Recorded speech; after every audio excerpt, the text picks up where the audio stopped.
À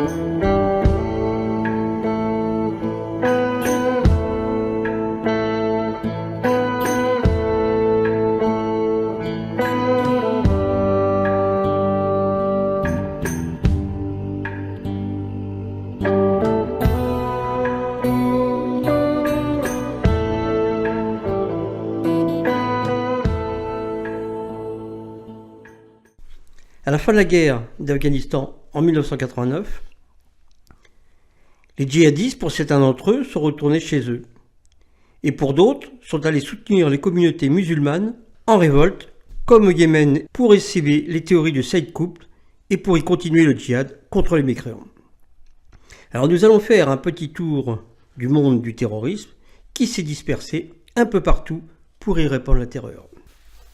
Alors en premier lieu, partons en Algérie, où, soutenus financièrement par Al-Qaïda, les dirigeants du FIS, Front islamique du salut, arriveront en tête des élections législatives de décembre 1991 et dès le premier tour. Le processus démocratique est aussitôt arrêté et le second tour est immédiatement annulé. Et alors que le FIS prévoyait l'instauration d'un califat islamique, les généraux de l'état-major de l'armée nationale populaire réagissent à ce risque en organisant un coup d'État et s'emparent du pouvoir le 11 janvier 1992. Le FIS est alors dissous.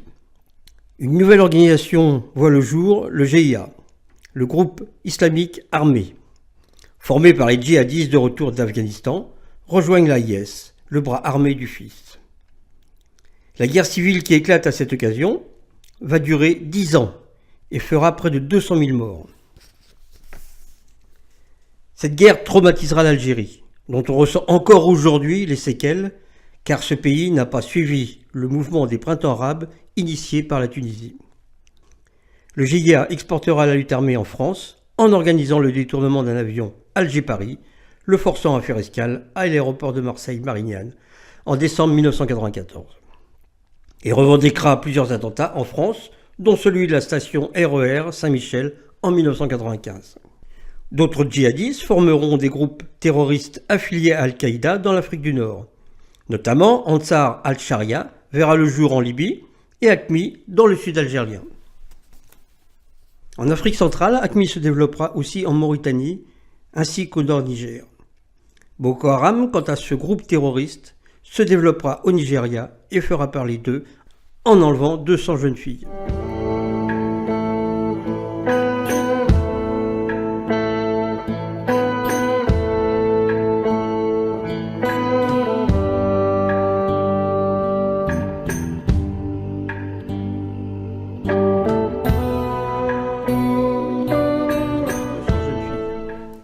Au Sahara, sur fond de rébellion, les Touaregs se sont opposés depuis 1916 à la colonisation française, qui s'était approprié cette région. Les Touaregs, peuple non musulman, nomades du désert, se sont ensuite opposés au Mali, au Niger et à l'Algérie, qui se sont vus, lors de l'accession à leur indépendance, attribuer une partie de ce désert, spoliant ainsi les Touaregs d'un espace dans lequel ils vivaient. Et sans faire de comparaison hasardeuse, c'est un peu le Kurdistan africain. C'est lors d'une énième révolte des Touaregs contre le Mali que le groupe islamiste Ansardine, branche d'Al-Qaïda, en profitera pour s'allier en 2012 aux Touaregs. C'est l'infiltration de ce groupe d'islamistes Ansardine dans ce conflit qui opposait le Mali et les Touaregs que l'on enverra les forces françaises au Mali en 2012. L'objectif était d'indiquer la progression d'Ansardine et du terrorisme.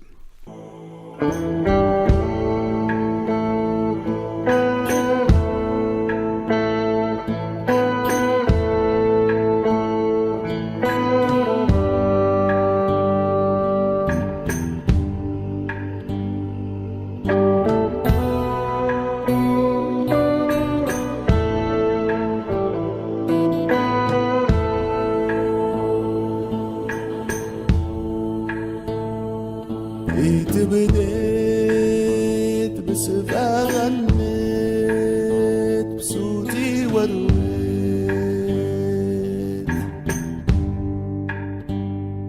راحت الباي بلا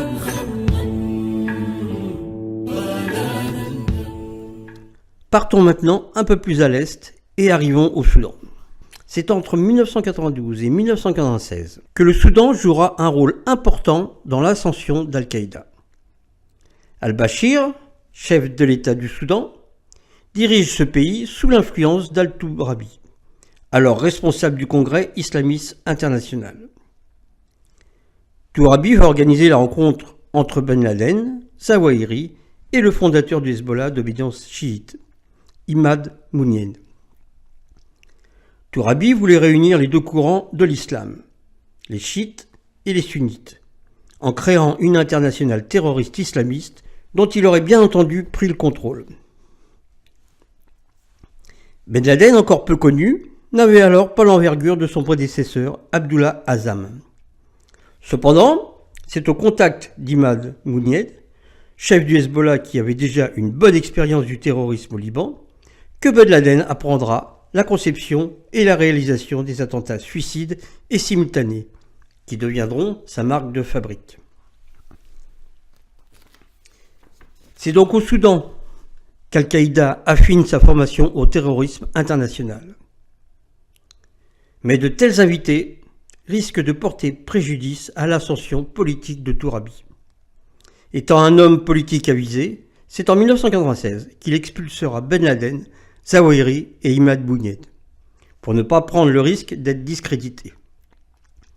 Car il était accusé, à juste titre, par la communauté internationale d'être le principal soutien du terrorisme mondial.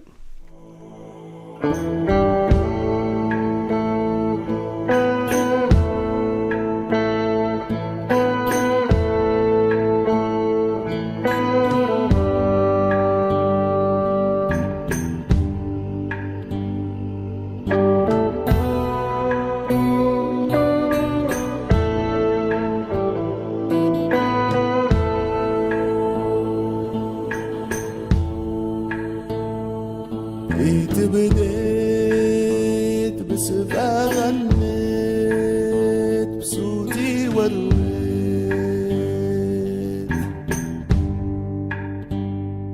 راحت بالي لا بنخمم ولا Alors changeons de continent et partons pour le Moyen-Orient. Les différentes guerres qui se sont produites en Iran, en Irak, en Afghanistan et en Syrie ont déstabilisé la région du Proche-Orient, favorisant ainsi la mainmise des milices djihadistes d'Al-Qaïda et d'un groupe islamiste terroriste naissant, qui supplantera plus tard Al-Qaïda et deviendra Daesh. Son chef, al-Baghdadi, s'autoproclamera calife et restaura en juin 2014 le califat dans l'État islamique en Irak et au Levant, invoquant les premiers califes de l'âge d'or de l'islam. Alors bien entendu, son jargon est une façon de faire appel à l'imaginaire, faisant référence à l'époque de l'islam conquérant. Descendons maintenant dans le sud de la péninsule arabique, le Yémen. Alors le Yémen, qui depuis 1992 a connu de profonds bouleversements, l'ont conduit aujourd'hui dans un chaos et une crise humanitaire sans précédent, et dont pourtant peu de médias parlent. Paumé, un enfant accroupi, plein de tristesse, lâche un bateau frêle comme un papillon de mai. Je ne puis plus baigner de vos langueurs, ô lames, enlever leur sillage aux porteurs de coton, ni traverser l'orgueil des drapeaux et des flammes, ni nager sous les yeux horribles des pontons.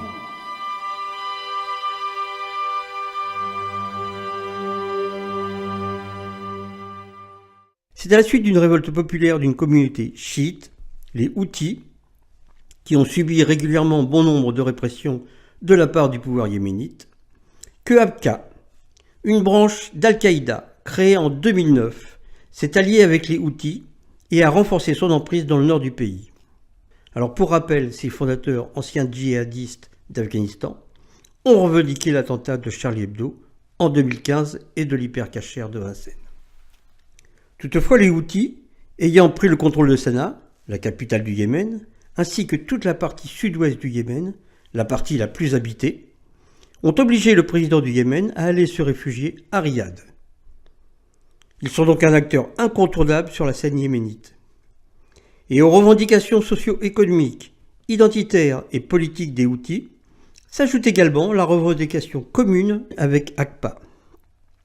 L'opposition à toute alliance du gouvernement yéménite avec l'ennemi américain et à l'ingérence du puissant voisin saoudien qui s'inquiète de la montée du schisme à leur porte et soupçonne le soutien de l'Iran. Et c'est bien cette progression du schisme et de l'influence de l'Iran qui inquiète l'Arabie saoudite et la contrainte à créer une coalition de 9 pays arabes sunnites afin d'indiquer la prise de possession du Yémen dans son ensemble par une communauté chiite.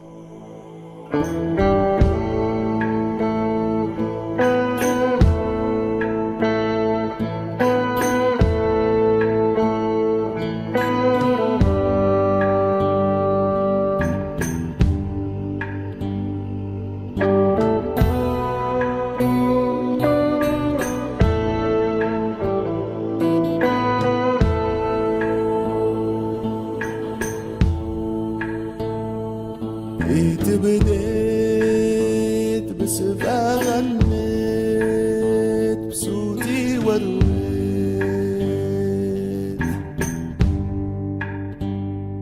راحت بالي بلا ما نخمن ولا نندم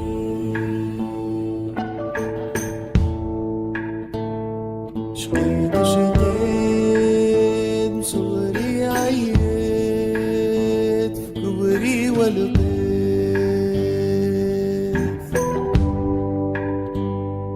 راحت بالي بلا ما نخمن ولا نندم. Alors ce qui se passe dans ce pays est bien la démonstration de la complexité des rapports entre les pays musulmans. On assiste dans ce pays à une alliance d'ACPA, branche d'un Al-Qaïda sunnite, avec les Houthis des milices chiites. Chacun d'eux, bien entendu, lutte pour leurs propres intérêts contre l'Arabie saoudite, pourtant sunnite. Les Houthis veulent acquérir leur autonomie et ACPA lutte contre les mécréants saoudiens des mauvais musulmans. Mais les intérêts du moment ne sont pas les mêmes que ceux du lendemain. La prépondérance des Houthis, suite à leur progression dans le sud-ouest Yémen, entraîne aujourd'hui des affrontements entre les alliés de la veille. En attendant, tranquillement, et sans de fortes oppositions des pays occidentaux, l'Arabie saoudite massacre la population civile avec les armes de ces mêmes pays occidentaux, et dont peu de médias s'en font l'écho. Par contre, qu'un journaliste d'Arabie saoudite soit assassiné dans l'ambassade d'Arabie en Turquie fait la une de tous les médias, et semble bien plus important que le massacre de milliers de civils. Il est des hiérarchies auxquelles je ne m'habituerai jamais. Quoi qu'il en soit, cela arrange bien les Occidentaux. L'Arabie, en bombardant les Houthis et ACPA, fait le sale boulot, puisqu'ils font d'une pierre deux coups. Ils luttent contre le terrorisme et contre l'influence de l'Iran sur le plan international, puisque l'Iran soutient les Houthis, une communauté chiite. Alors un petit détour maintenant par l'Europe de l'Est. Les djihadistes partis du Kosovo et de Bosnie sont de retour chez eux depuis la fin de la guerre d'Afghanistan. Alors ils organisent, pendant la guerre du Kosovo, dans les années 90, avec l'appui financier des monarchies du Golfe, une ligne de front en Bosnie et au Kosovo. Passons maintenant dans les pays d'Asie centrale et rejoignons la Tchétchénie. Alors la Tchétchénie ayant pris son indépendance en 1991, ce qu'aucun pays ne reconnaîtra, excepté l'Afghanistan des talibans, connaîtra deux conflits internes de 1994 jusqu'à 2009. Ces conflits opposeront le gouvernement fédéral et les groupes armés tchétchènes, et malgré la fin des hostilités, les forces fédérales russes et les forces locales tchétchènes subissent sporadiquement des actions de guérilla et de terrorisme de la part des groupuscules de combattants séparatistes, liés au réseau islamiste, retranchés dans la forêt et les montagnes. Bien sûr, n'oublions pas les tragiques attentats qui, depuis 2013, frappent principalement la France, la Belgique et l'Allemagne. Ces attentats sont revendiqués par l'État islamique et perpétrés par des Occidentaux partis en Syrie de retour chez eux. Ces hommes et femmes qui sont partis faire la guerre dans les rangs de l'État islamique et mener le djihad pour imposer le vrai islam à tous ces mécréants musulmans d'abord, puis au reste du monde, ne font qu'appliquer simplement la théorie de Saïd Qutb qui avait élevé le djihad hors les frontières des pays musulmans au rang du 6e pilier de l'islam. Ils sont tout de même partis, au nom d'une idéologie, faire la guerre à leur propre pays.